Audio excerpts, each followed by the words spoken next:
உபத்திரம் வந்தது நல்லது, அதனாலே தான் நான் உன்னை பிடித்துக் கொண்டேன். பாடுகள் வந்தபடியால் தான் நான் உன்னை பிடித்துக் கொண்டேன். கஷ்டம் வந்தபடியால் தான் நான் உன்னை பிடித்துக் கொண்டேன். பாருங்க, நாங்கள் ஆரம்ப நாட்களிலே ஏதோ நம்முடைய வாழ்க்கையிலே போராட்டங்கள் பிரச்சனைகள் இருந்தபடியால் தான் ஆண்டவரை நாம் இறுக்கி பிடித்துக் கொண்டோம். ஆகவே பிரச்சனை போராட்டங்கள் இல்லாவிட்டால் நமக்கு எல்லாம் சொகுசு வாழ்க்கைக்குள்ள இருந்தோம் என்று சொன்னால் ஆண்டவருக்கும் நமக்கும் சம்பந்தம் இல்லாத ஒரு வாழ்க்கை இருந்திருக்கும். ஆனால் தாவீதுடைய வாழ்க்கையை நாங்கள் கொஞ்சம் பார்ப்போம் என்று சொன்னால் உபத்திரம், பாடுகள், கஷ்டங்கள் வந்த நேரத்தில் எல்லாம் என்ன பண்றான்னு கேட்டா ஆண்டவரை அப்படியே இறுக்கி பிடித்துக் கொள்கிறார். ஆகவே தான் சங்கீத புத்தகங்களில் அநேக இடங்களிலே பார்க்கிறோம், அந்த உபத்திரவங்கள் வருகிற நேரத்திலே நான் ஆண்டவரை நோக்கி பார்க்கிறேன், உபத்திரம் வருகின்ற நேரத்திலே கர்த்தரை நோக்கி பார்க்கிறேன். ஆகவே அவர் என்னை விடுவித்தார், ஆகவே அவர் எனக்கு தேற்றினார், அவர் என்னை ஆற்றினார், அவர் என்னை அரவணைத்தார் என்று. ஆனால் இன்றைக்கு ரெண்டு மனிதர்களை நாங்கள் பார்க்க போகின்றோம். ஒன்று தாவீதுடைய வாழ்க்கையில வந்ததான உபத்திரவங்கள். ஆனால் அதற்கு பிறகு ஒரு மனிதனை நாங்கள் பார்க்க போகின்றோம். பாருங்க, எடுத்து வாசிக்க பார்ப்போம். 2 சாமுவேலின் புத்தகம் 4ஆம் அதிகாரம் 4வது வசனத்தை கொஞ்சம் எடுத்து வாசிக்க பார்ப்போம். 2 சாமுவேலின் புத்தகம் 4ஆம் அதிகாரம் 4வது வசனம் வாசிக்க பார்ப்போம். 2 Samuel. Jonathan, le fils de Saoul, avait un fils handicapé aux 2 jambes. Il était âgé de 5 ans lorsqu'il arriva de Jezreel la nouvelle de la mort de Saoul et de Jonathan. Sa nourrice le prit et s'enfuit, et comme elle se dépêchait de fuir, il tomba et resta estropié. Son nom était Méphibosheth. ஆமென். நல்ல அருமையாய் பேர் சொல்லப்பட்டிருக்கு. வாசிக்க பார்ப்போம். சவுலின் குமாரன் யோனத்தானுக்கு 2 காலம் முடமான ஒரு குமாரன் இருந்தான். சவுலும் யோனத்தானும் மடிந்த செய்தி எஸ்ரேலிலிருந்து வருகிற போது அவன் 5 வயதுள்ளவனா இருந்தான். அப்பொழுது அவனுடைய தாதி அவனை எடுத்துக்கொண்டு ஓடி போனான். அவள் ஓடி போகிற அவசரத்தில் அவன் விழுந்து முடமானான். அவனுக்கு மேவிபோசேத் என்று பெயர். ஓகே, இந்த மேவிபோசேத் இது யாருன்னு கேட்டா நமக்கு தெரியும், சவுலுடைய மகன் யோனாத்தான், யோனாத்தானுடைய மகன் இந்த மேவிபோசேத். இப்ப சவுலுக்கு பேரன், யோனாத்தானுக்கு மகன். அப்ப இவனுடைய வாழ்க்கையில் என்ன நடந்தது? 5 வயதா இருக்கும் பொழுது இவனை தூக்கி கொண்டு போகும் பொழுது, இவனை பாதுகாக்கிறதான ஒரு நேஸ், ஒரு தாதி தூக்கி கொண்டு போகும் பொழுது யுத்தம். ஆகவே நமக்கு தெரியும் இலங்கையில நடந்த யுத்தங்கள். இலங்கையில நடந்த யுத்தத்திலே அநேகர்கள் பாதிக்கப்பட்டார்கள், லட்சக்கணக்கான மக்கள்கள் பாதிக்கப்பட்டார்கள். நமக்கு தெரியும், தூக்கி ஓடிக்கொண்டு போகும் பொழுது சிலர் வழியருகே இறந்து போனது நமக்கு தெரியும், சிலருடைய கால்கள் கைகள் மூடமானது தெரியும். ஆகவே சில குண்டுகள் வெடித்து சிலருடைய வாழ்க்கை மடிந்து போனது இதெல்லாம் நமக்கு தெரியும். ஏனென்று கேட்டால் நாம் கேள்விப்பட்ட நாள்ல இருந்து யுத்தம் யுத்தம் யுத்தம். ஆகவே இப்பொழுது ஓய்ந்திருக்கிறது. ஆனால் அந்த நாட்களிலே 30 வருஷங்கள் 35 வருஷங்களாக யுத்தம் யுத்தம் யுத்தம், உபத்திரம். தமிழ் மக்களுக்கு பெரிய ஒரு உபத்திரவம். ஆகவே இந்த உபத்திரவத்தின் மத்தியிலே கர்த்தர் யாரை உயர்த்த முடியும்? ஆண்டவரை பற்றி கொள்ளுகிறவர்கள் தான். ஆகவே உபத்திரவத்தின் மத்தியிலே வந்ததான அந்த மக்கள்கள் அநேகர்கள் இன்றைக்கு சிதறடிக்கப்பட்டார்கள் ஐரோப்பியா தேசத்திலே. ஆனால் அவர்கள் எல்லாருமே ஒரு சிலர் ஆண்டவரை பிடித்துக் கொண்டார்கள். அந்த உபத்திரவத்தின் மத்தியிலே ஆண்டவரை பிடித்தபடியால் அவர்களுக்கு என்ன நடக்கிறது? உயர்ந்த ஒரு வாழ்க்கையை கர்த்தர் கொடுக்கிறார். இந்த மேவிபோசேத்தினுடைய வாழ்க்கை எப்படியா இருக்கிறது? ஆனால் இவருடைய வாழ்க்கை, தாத்தா ஒரு ராஜா, தகப்பனார் ஒரு யுத்த வீரன், யோனாத்தான் பயங்கர ஒரு யுத்த வீரன். ஆகவே தான் தாவீதுக்கும் அவருக்கும் நல்ல ஒரு ஐக்கியம் இருந்தது. தாவீதுக்கும் அவருடைய இருதயம் ஒன்றாய் இசைந்திருந்தது என்று வேதம் சொல்லுகிறது. ஏனென்றால் அவர் 2 பேரும் ஒருமனப்பட்டு தான் யுத்தம் செய்வார்கள், ஒருமனப்பட்டு தான் சில காரியங்களை செய்வார்கள். ஒரு ஜெயத்தை கொண்டு வருகிறதுக்கு ஒருமனம் தேவை. இந்த 2 பேரும் ஒருமனப்பட்டார்கள் என்று வேதத்திலே நாங்கள் பார்க்கிறோம். ஆனால் இவனுடைய மகனுடைய வாழ்க்கை எப்படியா இருக்கிறது? இவன் ஹேண்டிகேப், அதாவது பிரெஞ்சில அவனுடைய வாழ்க்கை சொல்லுகிறது, தமிழ்ல அவனுடைய வாழ்க்கை சொல்லப்படுகிறது, தமிழ்ல வார்த்தை சொல்லப்படுகிறது, அவன் மூடன் என்று. ஆகவே கை கால் விளங்காத ஒரு மூடன். ஏன்? அவன் விழுந்து அப்படியே தூக்கி கொண்டு போனவள் கீழே போட்டோன்னு அவனுடைய கால்கள் மூடமாகிவிட்டது. ஆனால் மூடமாகனுடைய வாழ்க்கை நாங்கள் பார்ப்போம் என்றால் ஒரு உயர்ந்த ஸ்தானம் கிடைக்குமா? கண்டிப்பாய் கிடைக்கிறது. ராஜா செத்து போயிட்டாரு, தகப்பனார் செத்து போயிட்டார், இவனை பாப்பார் யாரும் இல்லை, கேட்பார் யாரும் இல்லை என்கிறதான வாழ்க்கைக்குள்ள இருக்கிறான். யாரோ ஒரு மனிதர்கள் ஒரு குடும்பம் பார்த்தாலும் ஆனால் இவனுக்கு எல்லாம் செட்டிஸ்ஃபையா இருந்திருக்கும் என்று நாங்கள் நம்ப முடியாது, எல்லாம் சரியாய் கிடைத்திருக்கும் என்று நாங்கள் விசுவாசிக்க முடியாது. ஆனால் இவனுடைய வாழ்க்கையிலே பாடுகள், கஷ்டங்கள், உபத்திரவங்கள், பெரிய ஒரு உபத்திரம். ஏனென்று கேட்டால் இவனை ஆற்றுகிறதுக்கு ஒருவரும் இல்லை, தேற்றுகிறதுக்கு ஒருவரும் இல்லை. ஆகவே தான் வேதத்தில் நீங்கள் எடுத்து வாசிப்பீர்கள் என்று சொன்னால் சங்கீதம் 22ஆம் அதிகாரம் 24வது வசனத்தை வாசிங்க பார்ப்போம். 22, 24 சங்கீதம் டக்கு போடுங்க பார்ப்போம். Vous qui craignez l'Éternel, louez-le. Vous tous, descendants de Jacob, honorez-le. Tremblez devant lui, vous tous, descendants d'Israël. Amen. ஆமென். வாசிங்க பாப்போம். 22. உபத்திரவப்பட்டவனுடைய உபத்திரவத்தை அவர் அற்பமாய் எண்ணாமலும் அருவருக்காமலும் தம்முடைய முகத்தை அவனுக்கு மறைக்காமலும் இருந்தது. தம்மை நோக்கி கூப்பிடுகையில் அவனை கேட்டருளினார். ஓகே, இப்ப நல்லா சங்கீதக்காரன் சொல்லும் பொழுது இந்த 22வது அதிகாரத்தில் 24வது வசனத்தை பாருங்க. உபத்திரப்பட்டவனுடைய உபத்திரவத்தை அவர் அற்பமாய் எண்ணாமல். இப்ப யார் அற்பமாய் எண்ணுகிறதல்ல? இயேசு ஒரு காலமும் அற்பமாய் எண்ணுகிறதல்ல. தேவனுடைய வார்த்தை ஒரு காலமும் அற்பமாய் எண்ணுகிறதல்ல. ஏன் என்று கேட்டால் வேதம் தெளிவாய் சொல்கிறதே, உபத்திரப்பட்டவனுடைய உபத்திரவத்தை அவர் அற்பமாய் எண்ணாமலும் அருவருக்காமலும். ஒன்று அற்பமாய் எண்ணுகிறதல்ல, இரண்டாவது அருவருக்கிறதல்ல. யாருக்கு?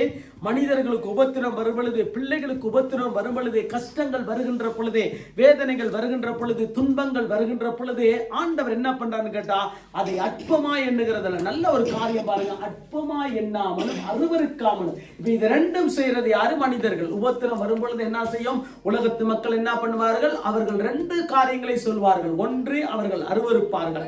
இரண்டாவது, அவர்கள் தள்ளி விடுவார்கள். யாருக்கு வந்தாலும் சரி, அவர்கள் உபத்திரவப்பட்டால் என்ன பண்ணுவார்கள்? தள்ளிவிட. ஒருவேளை பெற்றோர்கள் நேசிக்கலாம், பெற்றோர்கள் அரவணைக்கலாம், பிள்ளைகள் நேசிக்கலாம், பிள்ளைகள் அரவணைக்கலாம். ஆனால் உலகம் தள்ளிவிடும், உற்றார்கள் தள்ளிவிடுவார்கள். எல்லாம் எல்லாம் இருக்கும் பொழுது என்ன பண்ணுது?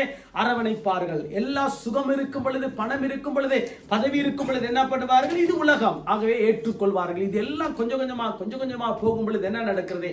உபத்திரவங்கள் வருகின்ற நேரத்தில் என்ன பண்ணுகிறது? உலகம் தள்ளிவிடுகிறது. இதைத்தான் ஆண்டவர் சொல்லுகிறார், இதோ நான் அதை அருவருக்கவும் இல்லை, தம்முடைய முகத்தை அவனுக்கு மறைக்காமலும் இருந்து. நல்லா சொல்லுகிறான் சங்கீதக்காரன், நல்ல ஒரு வெளிப்பாட்டோடு பாருங்க, எவ்வளவு அழகா சொல்லுகிறா பாருங்க.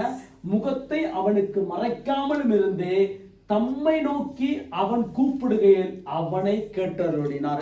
அருமையான ஒரு வார்த்தை, தம்மை நோக்கி கூப்பிடும் பொழுது. இப்ப மேவி பேச என்ன பண்றாருன்னு கேட்டா, இவருடைய வாழ்க்கை மூடத்தனமான வாழ்க்கை, ஏன் கால் இல்லாத ஒரு வாழ்க்கை, நடக்க முடியாத ஒரு சூழ்நிலை. ஆகவே இவருடைய வாழ்க்கையில சந்தோஷம் இருந்திருக்குமா? மகிழ்ச்சி இருந்திருக்குமா? ஒரு காலமும் இருந்திருக்கு. ஏன்னா உபத்திரவம் பெரிய ஒரு உபத்திரவம். ஏன் இந்த கால் ரெண்டுமே இல்லை? ஏன் இவன் செய்த தப்பா? இல்ல, இவனை தூக்கி கொண்டு போன தாய் கீழே போட்டுச்சு, இவனுடைய கால் அப்படியே இல்லாமல் போய்விட்டது நமக்கு தெரியும். ஆனால் பாருங்க, வேதத்திலே அருமையான ஒரு காரியம், இவனை உயர்த்தி ஆண்டவர் ஆசீர்வதிக்கு. உபத்திரப்பட்ட காலத்திலே கர்த்தர் இவனை உயர்த்துகிற ஒரு காரியத்தை பாருங்க. 2 சாமுவேல் புத்தகத்திலே 9வது அதிகாரத்திலே, இதே சாமுவேல் புத்தகத்திலே பாருங்க 9வது அதிகாரத்திலே 1வது வசனத்தை ஒரு வாசிங்க பார்ப்போம். 1லிருந்து வாசிங்க பார்ப்போம். David demanda, reste-t-il encore quelqu'un de la famille de Saoul pour que je lui fasse du bien à cause de Jonathan? Il y avait un serviteur de la famille de Saoul, un dénommé Tsiba, que l'on fit venir de David. Le roi lui dit, es-tu Tsiba? Il répondit, pour te servir. Le roi dit, n'y a-t-il plus personne de ta famille de Saoul pour que je fasse preuve envers lui de la bonté de Dieu? Tsiba répondit au roi, il est encore un fils de Jonathan, il est handicapé aux 2 jambes. Le roi lui demanda, où est-il? Et Tsiba répondit au roi, il est chez Makir, fils d'Amiel, à Lodebar. Le roi David l'a envoyé chercher chez Makir, le fils d'Amiel, à Lodebar. Méphi-Bosheth, fils de Jonathan et petit-fils de Saoul, vint vers David, tomba le visage contre terre et se prosterna. David dit, Méphi-Bosheth. Il répondit, me voici, je suis ton serviteur. David lui dit, n'aie pas peur, car je veux te faire du bien à cause de ton père, Jonathan. Je te rendrai toutes les terres de Saoul, ton grand-père, et tu mangeras toujours à ma table. Amen. போதும் பாருங்க இந்த Tamil. Okay, நீங்க வாசிக்க பாப்போம். 1வது வசனத்துல வாசிக்க பாப்போம். யோனத்தான் நிமித்தம் என்னால் தயவு பெற்ற பிறந்தக்கவன் எவனாவது சவுலின் வீட்டில் இன்னும் மீதியா இருக்கிறவன் உண்டோ என்று தாவீது கேட்டான். அப்பொழுது சவுலின் வீட்டு வேலைக்காரனாகிய சீபா என்னும் பேருள்ளவன் தாவீதினிடத்தில் அழைத்து வந்தார்கள். ராஜா அவனை பார்த்து, நீதானா சீபா என்று கேட்டான். அவன் அடியேன் தான் என்றான். அப்பொழுது ராஜா, தேவன் நிமித்தம் நான் சவுலின் குடும்பத்தாருக்கு தயவு செய்யும்படி அவன் வீட்டாரில் யாதொருவன் இன்னும் மீதியாய் இருக்கிறானா என்று கேட்டதுக்கு சீபா ராஜாவை பார்த்து, இன்னும் யோனத்தானுக்கு 2 கால்களும் முடமான ஒரு குமாரன் இருக்கிறான் என்றான். அவன் எங்கே என்று ராஜா கேட்டான். சீபா ராஜாவை பார்த்து, இதோ அவன் லோதேபாரிலே அம்மினியரின் குமாரனாகிய மாகீரின் வீட்டில் இருக்கிறான் என்றான். அப்பொழுது தாவீது ராஜா அவனை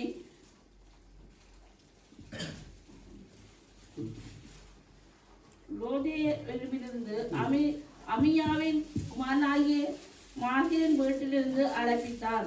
சவுலின் குமாரனாகிய யோனத்தானின் மகன் மேல்போசேத் தாவீதினிடத்தில் வந்தபோது முகங்குப்புற விழுந்து வணங்கினான். அப்பொழுது தாவீது, மேல்போசேத்தே என்றான்.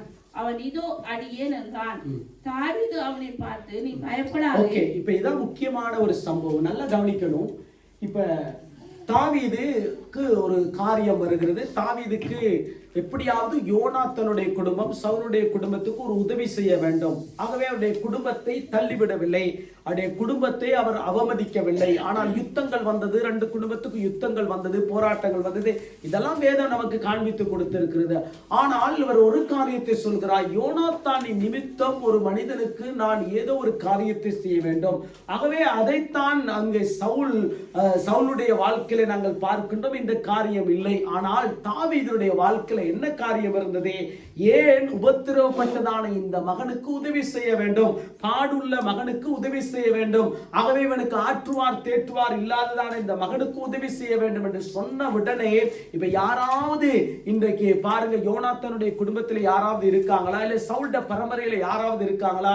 யாராவது இருந்தால் தேடி கண்டுபிடிச்சு கொண்டு வந்து பார்த்து ஒரு காரியத்தை செய்கிறார். இதுதான் ஆண்டவர் ஒரு கிருபை பாராட்டுகிற ஒரு காரியம், இரக்கம் பாராட்டுகிற ஒரு காரியம். இப்ப தாவீதினிடத்தில் அழைத்து வந்தோட தாவீது சொல்லுகிற காரியத்தை பாருங்க. தாவீது அவனை பார்த்து, நீர் பயப்படாதே, உன் தகப்பனாகிய யோனாத்து நிமித்தம் நான் நிச்சயமாய் உனக்கு தயவு செய்து உன் தகப்பனாகிய சவுலின் நிலங்களை எல்லாம் உனக்கு திருப்பி கொடுப்பேன். நீ என் பந்தியிலே நித்தமும் அப்பம் புசிப்பாய் என்று சொல்லுகிறான். ஏனென்று கேட்டால் என்னுடைய வாழ்க்கை எங்க இருக்கிறது? உபத்திரவத்தில் இருக்கிறது, பாடுகளில் இருக்கிறது, கஷ்டத்தில் இருக்கிறது. ஆற்றுவார் இல்லாமல் தேற்றுவார் இல்லாமல் ஆகவே முடங்கி கிடக்கிறான், மூடனாய் இருக்கிறான். ஆனால் என்னுடைய வாழ்க்கையில ஒரு உயர்வு வருகிறது. அந்த உயர்வை ஆண்டவர் கட்டளையிட்டு கொடுத்திருக்கிறார். பாருங்க எவ்வளவு அருமையான ஒரு காரியம். இப்ப தாவீதினுடைய இருதயம் எவ்வளவு ஒரு நல்ல ஒரு இருதயம். ஏனென்று கேட்டால் தாவீது இந்த உபத்திரவங்கள் பாடுகள் கஷ்டங்களை அனுபவித்தபடியால் தான் உபத்திரவம் உள்ளதான அந்த மனுஷனுக்கு உதவி செய்கிறதை நாங்கள் பார்க்கணும். நம்முடைய வாழ்க்கையில ஒருவேளை நம்முடைய வாழ்க்கையில கடந்த நாட்களில் எத்தனையோ உபத்திரங்கள் வந்திருக்கலாம், எத்தனையோ பாடுகள் வந்திருக்கலாம், எத்தனையோ நிந்தைகள் வந்திருக்கலாம், எத்தனையோ அவமானங்கள் வந்திருக்கலாம். அது எல்லாவற்றையும் தாண்டி நாங்கள் வருகிற பொழுதே ஆண்டவர், ஆகவே தான் அந்த 22வது சங்கீதத்தில் நாங்கள் பார்க்கின்ற பொழுது 24வது வசனத்திலே உபத்திரவப்பட்டவர்களை ஆண்டவர் தள்ளிவிடுகிறவர் அல்ல, அருவருக்கிறவம் அல்ல, அவர்களை நோக்கி பார்க்கிறவராயிருக்க ஒரு நாள் வந்தது. ஆனால் தாவீதினுடைய வாழ்க்கையில ஒரு உயர்வு வந்தது போல இந்த மேவி பேசத்தினுடைய வாழ்க்கையில ஒரு உயர்வு வந்தது. என்ன உயர்வு வந்தது? அவன் தாவீதினுடைய ராஜாவுடைய அந்த பந்தியில இருந்து அனுதினமும் அவரோடு கூட சாப்பிடுவதற்கு ஒரு சந்தர்ப்பத்தை ஆண்டவர் வழங்கினார். ஆகவே இந்த மேவிபோசேத்தினுடைய வாழ்க்கை குறித்து நீங்கள் பார்ப்பீங்க சொன்னால் ரொம்ப ஒரு இக்கட்டான ஒரு சூழ்நிலை. அந்த சூழ்நிலையிலும் அந்த உபத்திரவத்திலும் கர்த்தர் அவனை உயர்த்தினார். அப்ப 2வது ஒரு காரியத்தை நாங்கள் பார்க்க போனோம், தாவீதினுடைய வாழ்க்கை.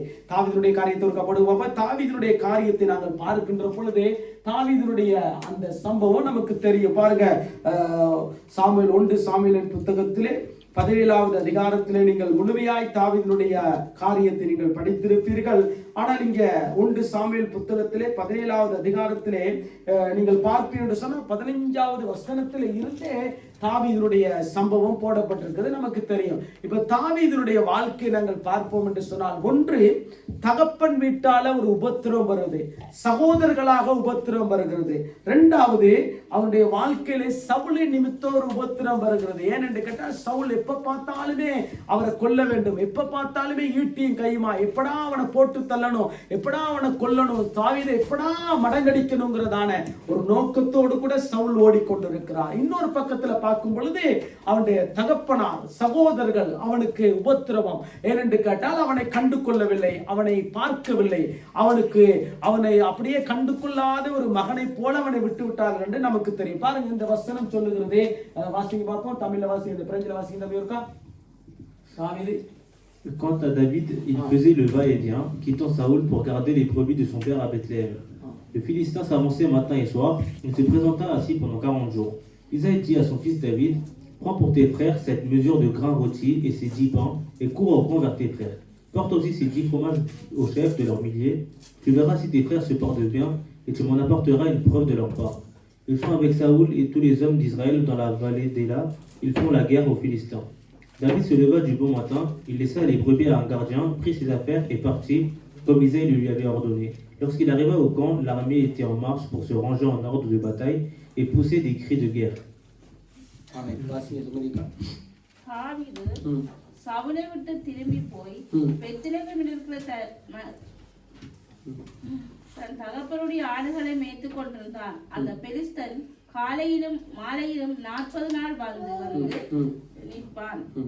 ஈசாய் தன் குமாரனாகிய தாவீதை நோக்கி, சகோதரருக்கு இந்த ஒரு மரக்கால் அறுத்த பயத்தையும் இந்த 10 அப்பங்களையும் எடுத்துக்கொண்டு பாளையத்தில் இருக்கிற சகோதரரிடத்தில் ஓட்டமாய் போ.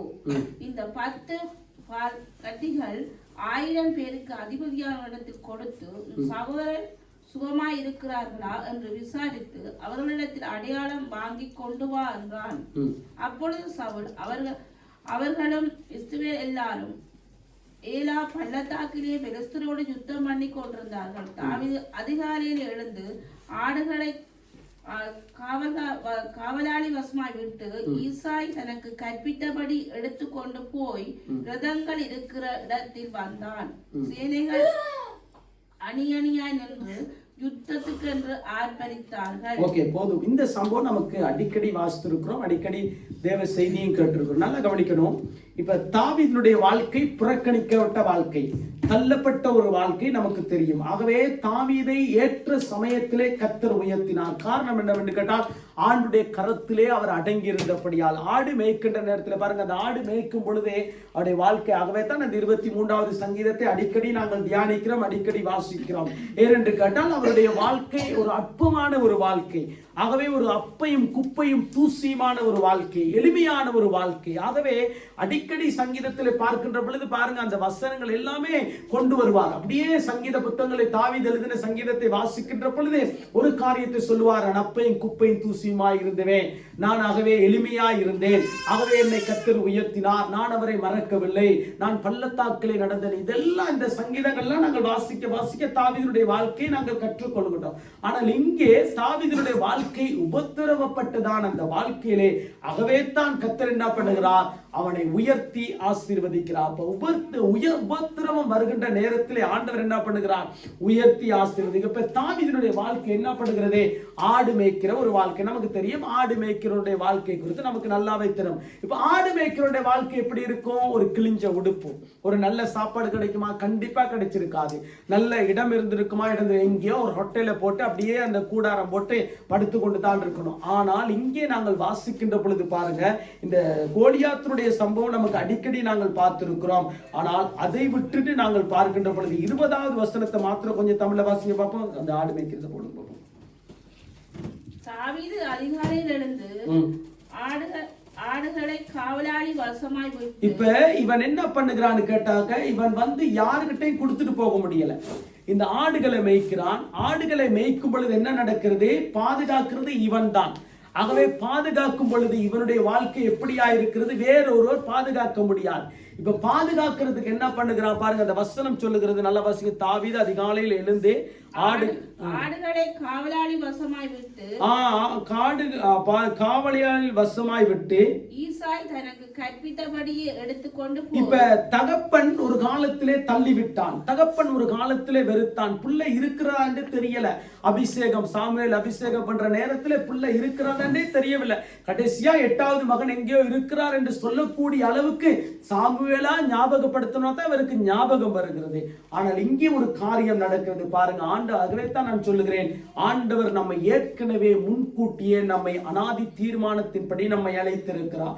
ஆகவே உபத்திரவங்கள் வருகிற நேரத்தில் நிச்சயமாகவே கர்த்தர் நம்மை உயர்த்தி ஆசீர்வதிப்பார் என்கிறதான அந்த விசுவாசம் வர வேண்டும், அந்த நம்பிக்கை வர வேண்டும். ஆகவே உபத்திரவத்தின் மத்தியிலே உயர்வு. அப்ப ஒன்று மேவி பேசுறதுக்கு என்ன நடந்தது? உபத்திரவம் இருந்தது, ஆனால் உயர்வு கிடைத்தது. இப்ப தாவீதினுடைய வாழ்க்கையில என்ன வந்தது? முதலாவது தகப்பன் வீட்டால வெறுப்பு, சகோதரர்களாக தள்ளிவிடப்பட்டான்.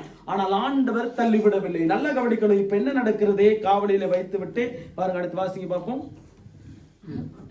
காவலிலே வைத்து விட்டு ஈசாய் தனக்கு கற்பித்தபடியே எடுத்துக்கொண்டு போய், இப்ப பாருங்க, தகப்பன் தனக்கு கற்பித்தபடி தகப்பன் என்னென்ன கொடுத்தாரோ சுகம் விசாரிக்கிறதுக்கு அவருடைய சகோதரர்களுக்கு நீ என்னத்தை கொண்டு போய் கொடுக்கணுமோ அதெல்லாம் தெளிவாய் போட்டிருக்கிறது. இதெல்லாம் நீ எடுத்துக்கொண்டு போயிட்டு அடுத்து வாசிக்க பார்ப்போம். ரதங்கள் இருக்கிற இடத்திலே, ரதங்கள், அதாவது யுத்தம் நடக்கிற இடத்திலே, ரதங்கள் இருக்கிற இடத்திலே, ராணுவங்கள் இருக்கிற இடத்திலே. ஏனென்று கேட்டால் தாவீதுடைய சகோதரர்கள் நல்ல யுத்த வீரர்கள், அவர்கள் யுத்த புருஷர்கள், ஜெயத்தை கொடுக்கிறவர்கள், இஸ்ரவேலுக்கு ஒரு முக்கியமானவர்கள், ராணுவ தளபதிகள். ஆனால் அவர்களிடத்திலே நீர் போய் பாருங்க பாப்போம், சேனைகள் அணி அணியாய் என்று யுத்தத்துக்கு என்று ஆர்ப்பரித்தார்கள். இஸ்ரவேல் பெலிஸ்தரும் ஒருவருக்கு எதிராக ஒருவர் அணிவகுத்து கொண்டிருந்தார்கள். அப்பொழுது தாவீது தான் கொண்டு வந்தவைகளை இறக்கி வஸ்துக்களை காக்கிறவன் வசமாய் வைத்துவிட்டு சேனைக்குள்ளோடி தன் சகோதரனை பார்த்து சுகமாய் இருக்கிறீர்களா என்று கேட்டான். அவன் இவர்களோட பேசிக் கொண்டிருக்கையில் இதோ காத் ஊராகிய கோலியாத் என்னும் பேருள்ள அந்த பெலிஸ்திய வீரன். சரி, அது போதும். இப்ப பாருங்க, இந்த சம்பவம் நமக்கு தெரியும். கோலியாத் இப்ப ஒன்று என்ன நடக்குதுன்னு கேட்டா, இப்ப தகப்பன் சொன்னதுக்கு கீழ்ப்படிந்து அவர் போகிறார். இப்ப 1 சாமுவேல் புத்தகம் 19வது அதிகாரத்திலே 9:10 வரைக்கும் வாசிங்க பார்ப்போம். 9:10 19வது அதிகாரம் 9:10 வரைக்கும் வாசிங்க பார்ப்போம். Alors le mauvais esprit envoyé par l'Éternel fut sur Saoul. Celui-ci était assis dans sa maison, sa lance à la main. David jouait, Saoul voulut le clouer avec sa lance contre la paroi. Mais David l'évita et la lance s'enfonça dans la paroi. Amen. David prit la fuite et s'échappa pendant la nuit. முதலாவது என்ன நடக்குது? முதலாவது இவனுடைய வாழ்க்கையில யார் எதிரிகளாய் இருக்கிறார்கள், யார் இவனை தள்ளிவிடுகிறார்கள்? குடும்பம் தள்ளிவிடுது, சகோதரர்கள் தள்ளிவிடுகிறார்கள். பெரிய ஒரு உபத்திரவம். குடும்பம், தகப்பன் நம்மை மறந்துவிட்டால் அது போல ஒரு உபத்திரவம் எதுவும் இல்லை. ஆனால் இவனுடைய தாவீதுடைய வாழ்க்கை இதுதான். ஆனால் ஆண்டவர் ஏற்கனவே அவரை பிளான் பண்ணி, தாவீது தேவையான ஒரு மனுஷன், தாவீது தேசத்துக்கு தேவையான ஒரு மனிதன், தாவீது முக்கியமான மனிதன் என்று ஆண்டவர் கண்டபடியால் அந்த உபத்திரவத்தின் மத்தியிலே, பாடுகளின் மத்தியிலே, வியாகுலத்தின் மத்தியிலே கர்த்தர் உயர்த்தி வருகிற காரியத்தை பாருங்க. ஒன்று, அவன் தள்ளப்பட்டான், புறக்கணிக்கப்பட்டான். ஆனால் ஒரு நேரம் வந்தது, அந்த இடத்திலே ஒரு ஜெயத்தை ஆண்டவர் கொடுத்தார். முழு இஸ்ரவேலருக்கும் ஜெயத்தை கொடுக்கிறதுக்கு தாவீதால மாத்திரம்தான் முடியும் என்று ஆண்டவர் ஏற்கனவே நிர்ணயித்தார். இப்ப இரண்டாவது ஒரு காரியம் இருக்கிறது. இப்ப சவுலை நிமித்தம் ஒரு உபத்திரம் இருக்கிறது. சவுல் என்ன உபத்திரம் பண்ணுகிறார் கேட்டா, எப்ப பார்த்தாலும் தாவீதை கொலை செய்ய வேண்டும், தாவீதை கொன்றுவிட வேண்டும், தாவீது முன்னேறக்கூடாது. பாருங்க, இன்றைக்கு உலகத்தில் இருக்கிறதான மனிதர்கள் என்ன பண்ணுவார்கள் கேட்டா, ஆண்டுடைய பிள்ளைகளை எப்படியாவது ஒடுக்க வேண்டும், தண்டிக்க வேண்டும், எப்படியாவது அவர்களை மரணத்துக்கு கொண்டு போக வேண்டும், அவர்களை மேலே வரவிடக்கூடாது என்கிறதான சத்துரு அவர்கள் மூலமாய் செயல்படுகிறது நாங்கள் பார்க்கிறோம். அதே போலதான் இங்கே சவுல் என்ன பண்ணுகிறார்? சவுல் பெரிய ஒரு உபத்திரவம் தாவீதுக்கு. ஆனால் இந்த உபத்திரவத்தை நாங்கள் பார்க்கின்ற பொழுது பாருங்க, அந்த 9வது வசனம் சொல்கிறது, கர்த்தரால் விடப்பட்ட பொல்லாத ஆவி சவுலின் மேல் வந்தது. வீட்டில் உட்கார்ந்து தன் ஈட்டியை கையிலே பிடித்துக் கொண்டிருந்தான். தாவீது தன் கையினாலே சுரமண்டலம் வாசித்தான். அப்பொழுது சவுல் தாவீதை ஈட்டியினாலே சுவரோட சேர்த்து உருவ குத்தி போட பாருங்க, நல்லா கவனிக்கணும். அப்பொழுது சவுல் தாவீதை ஈட்டினாலே சுவரோடு சேர்த்து உருவ குத்த போட்டு, அடுத்து வாசிங்க, குத்தி போட பார்த்தான். ஆனாலும் இவன் சவுலுக்கு விலகினதினாலே அவன் அந்த எறிந்த ஈட்டி சுவரிலே பட்டது. தாவீதோ அந்த ராத்திரி ஓடி போய் தன்னை தப்புவித்துக் கொண்டார். இப்ப நல்லா கவனிக்கணும். இப்ப பாருங்க, நல்லா அருமையா அடுத்த 11 வாசிங்க. தாவீதை காவல் பண்ணி மறுநாள் காலமே அவனை கொன்று போடும்படிக்கு சவுல் அவன் வீட்டுக்குள் சேவகரை அனுப்பினான். ஓகே, போதும். இப்ப அடுத்த வசனங்கள் நீங்க வீட்டுல போய் வாசிங்க. இப்ப பெரிய ஒரு உபத்திரவம். என்ன உபத்திரவம்னு கேட்டா, ராஜா சவுல் ராஜா எப்படியாவது தாவீதை கொலை செய்ய வேண்டும், தாவீதை எப்படியாவது மடங்கடிக்க வேண்டும், தாவீதை முன்னேற விடக்கூடாது. இது ஒரு பெரிய உபத்திரவம். ஆனால் ஆண்டவர் அந்த ஏற்கனவே நான் சொன்னது போல ஆண்டவர் நிர்ணயித்தார். ஏனென்று கேட்டால், உபத்திரவம் வந்தால்தான் உயர்வு நிச்சயம், பாடுகள் வந்தால்தான் உயர்வு நிச்சயம், கஷ்டம் வந்தால்தான் நமக்கு ஒரு ஆசீர்வாதம். ஏனென்று கேட்டால் அப்பொழுதுதான் ஆண்டவரை நாங்கள் இறுக்கி பிடித்துக் கொள்ள முடியும். இதுதான் சங்கீதக்காரன் எப்பெல்லாம் தாவீதுக்கு போராட்டம் வருகிறதோ, எப்பெல்லாம் பிரச்சனை வருகிறதோ, தாவீதை எப்பெல்லாம் கொல்ல வருகிறாரோ அப்பெல்லாம் தேவனை நோக்கி பார்ப்பார். நீங்க சங்கீதங்களை எடுத்து வாசிக்கின்ற பொழுது எப்ப அவருக்கு போராட்டம் வருகிறதோ, எப்ப உபத்திரம் வருகிறதோ, எப்பொழுது அவருக்கு வியாகுலம் வருகிறதோ அப்ப என்ன பண்ணுகிறார்? தேவ சமூகத்துக்கு ஓடி போயிடுவார். ஏனென்று கேட்டா தாவீதுக்கு நல்லா தெரியும், ஆண்டுடைய சமூகத்தில் இருந்தால்தான் இந்த உபத்திரவத்தின் மத்தியிலே என்னை உயர்த்துவார், இந்த பாடுகள் மத்தியிலே என்னை உயர்த்துவார். இது நல்ல ஒரு அடையாளமாய் தாவீதுக்கு ஏற்பட்டது. ஆகவே தான் அடிக்கடி தேவ சமூகத்துக்கு போகிறதை நாங்கள் பார்க்கின்றோம். 1 சாமுவேலின் புத்தகத்திலே 26ஆம் அதிகாரத்தில் தம்பி ஒரு வாசிக்க பார்ப்போம். 26, 24 கொஞ்சம் வாசிக்க பார்ப்போம் வேகமா. 26, 24 1 Samuel 26, 24. Tout comme aujourd'hui ta vie a eu beaucoup de valeur à mes yeux, ma vie aura beaucoup de valeur aux yeux de l'Éternel et il me délivrera de toute détresse. Amen. ஆமென். அந்த வாசிக்க பார்ப்போம். இதோ உம்முடைய ஜீவன் இன்றைய தினம் என் பார்வைக்கு எப்படி அருமையா இருந்ததோ அப்படியே என் ஜீவனும் கர்த்தரின் பார்வைக்கு அருமையா இருப்பதினால் அவர் என்னை எல்லா உபத்திரவத்துக்கும் நீங்களாக்கி விடுவாராக என்றான். ஓகே, இன்னொரு வாசிக்க பார்ப்போம். இதோ உம்முடைய ஜீவன் இன்றைய தினம் என் பார்வைக்கு எப்படி அருமையா இருந்ததோ அப்படியே என் ஜீவனும் கர்த்தரின் பார்வைக்கு அருமையா இருப்பதினால் அவர் என்னை எல்லா உபத்திரவத்துக்கும் நீங்களாக்கி விடுவாராக என்றார். பாருங்க, எல்லா உபத்திரவத்துக்கும் என்னை நீக்கலாக்கி விடுவிப்பாராக. நல்லா கவனிக்கிறேன். இதே வார்த்தை சங்கீத புத்தகத்துல நாங்கள் பல தடவை வாசிக்கிறோம். இப்ப தாவீது டைரக்டா சொல்லுகிற வாயினாலே அறிக்கை பண்ணுகிறார். என்னன்னு கேட்டால், எனக்கு உபத்திரவம் வந்ததே, ஆனால் இந்த உபத்திரவத்தின் மத்தியிலே கர்த்தர் என்னை விடுதலை ஆக்கினார். அழகா சொல்லி இருக்கிறது, உபத்திரவத்தை நீக்கலாக்கி விடுவாராக என்றான். அப்ப அறிக்கை பண்ணுகிறான், வாயினாலே அறிக்கை பண்ணுகிறான். என்ன அறிக்கை பண்ணுகிறான்? எனக்கு சவுல் நிமித்தம் உபத்திரவம், ஆகவே இந்த ராஜா இஸ்ரவேல் ராஜா நிமித்தம் எனக்கு உபத்திரவம், என்னை கொல்ல பார்க்கிறான், நான் மேலே வர பார்க்கிறேன் முடியாமல் இருக்கிறது, நான் நல்லா வளர பார்க்கிறேன் என்னால முடியாமல் இருக்கிறது.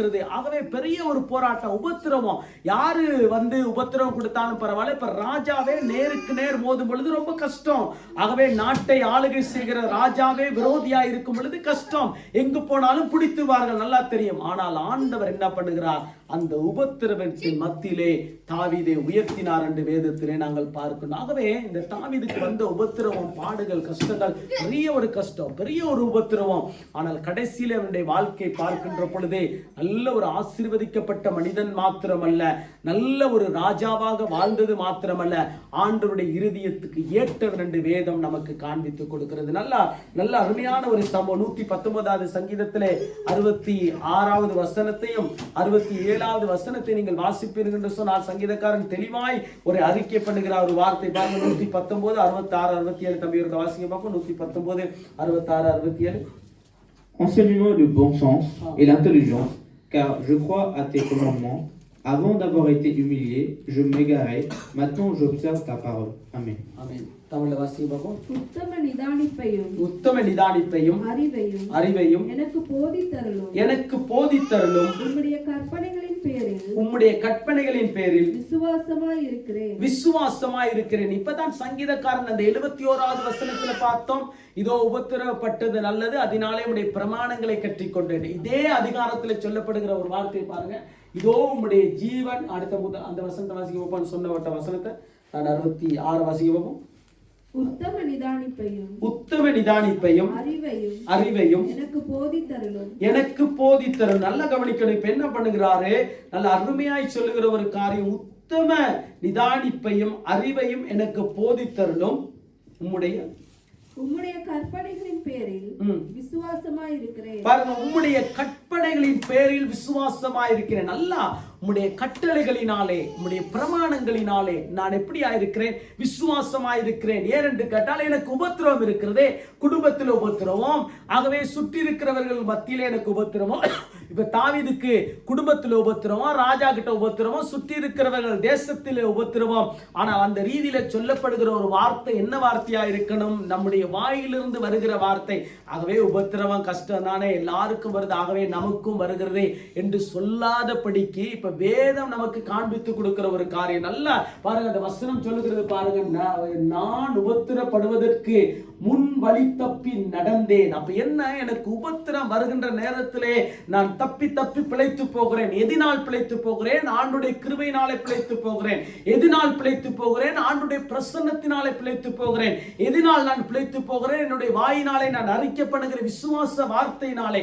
எதினால் என்னுடைய வாழ்க்கை பாதுகாக்கப்படுகிறது? அவருடைய வல்லமையினாலே நான் பாதுகாக்கப்படுகிறேன். இதுதான் தேவ பிள்ளைகளாகிய நானும் நீங்களும் சொல்லக்கூடிய ஒரு வார்த்தையா இருக்க. வழி தப்பி நடந்தேன், இப்பொழுது உம்முடைய வார்த்தையை காத்து நடக்கிறேன். நல்லா கவனிக்கணும், இப்பொழுது உம்முடைய வார்த்தையை காத்து நடக்கிறேன். பாருங்க, அழகா சொல்லப்படுகிற ஒரு வார்த்தை. ஏனென்று கேட்டால் உம்முடைய வார்த்தை ஆண்டவரை கர்த்தாவே எனக்கு முக்கியம்.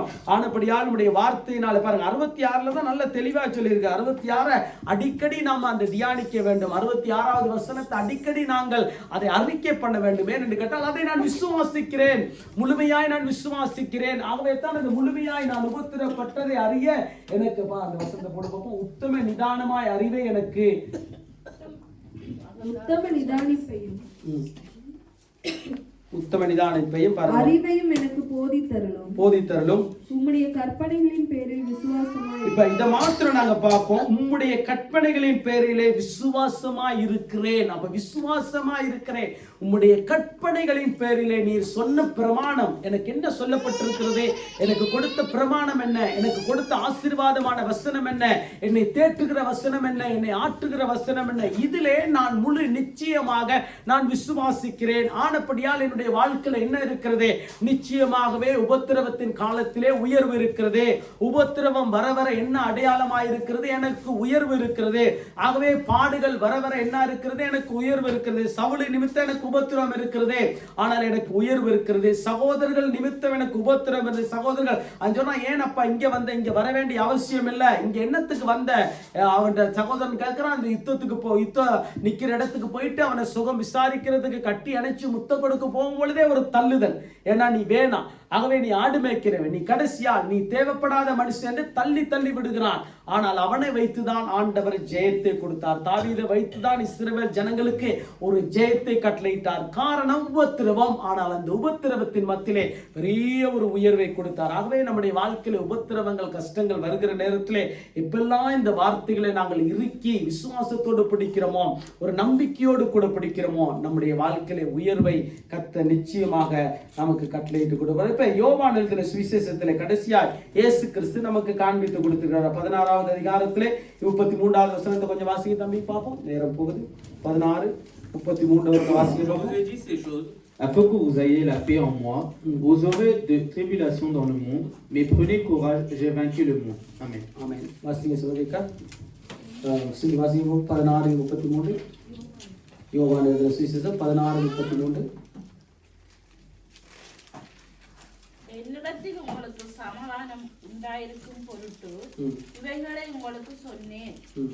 உலகத்தில் உங்களுக்கு உபத்திரவம் உண்டு, ஆனாலும் திடன் கொள்ளுங்கள், உலகத்தை ஜெயித்தேன் என்றார். ஆமென். இப்ப இயேசு அருமையாய் ஒரு காரியத்தை சீஷர்களுக்கு கற்றுக் கொடுக்கிறார். இன்னொருத்தர வாசிங்க பாப்போம்.